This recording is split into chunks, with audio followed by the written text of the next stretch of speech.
name's Hannah Bloom. This is Charlie, he's joining in. We are going to be talking about books. If you guys don't know, I have taken it upon myself to read a book every single month, but I started this in February. We have nonfiction books and fiction books. I like a book that's talking to me. I don't like a book that once upon a time, blah, blah, blah, blah. So my first one was a nonfiction, and it's called I Think You Should Talk to Someone. That was a really good book. It was, I don't know if you would call it a self-help book. It was more like seeing somebody else go through that and just learning how therapists work. It's really about a therapist.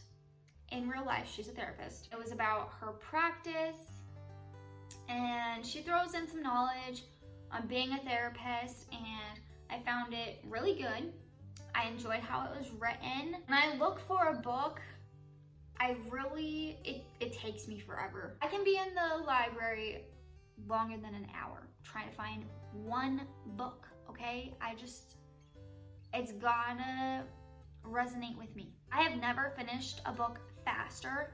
I recommend this, hands down. You learn, but it's also a glimpse into her life. It was really good, really good. The book I read in March, A Man Called Ove, really good book as well. It's about a man called Ove, duh, it's literally in the title. And he goes from talking about his wife, his life, his wife's life, to talking about how he's going to end his.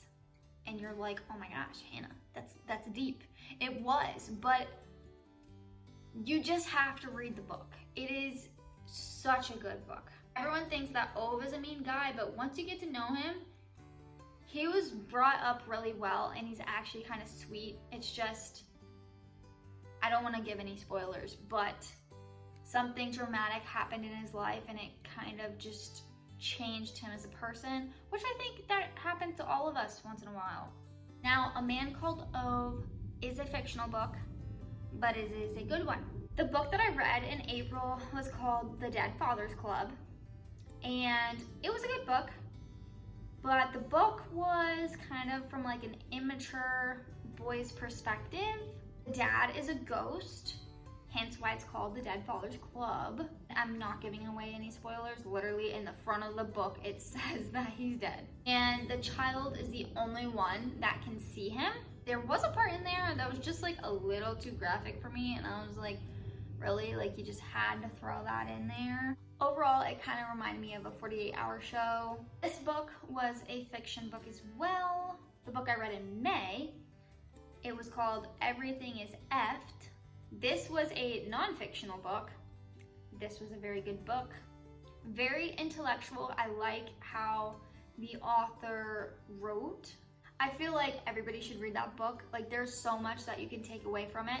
And it kind of, there's a lot of history thrown into it, but then a lot of knowledge. And it was a really good book. If you like history and you like intellectual books, this book is for you. There is a bunch of cursing, but I like the fact that he writes so matter of fact, but lighthearted. In June, as in now, this is my book for the month.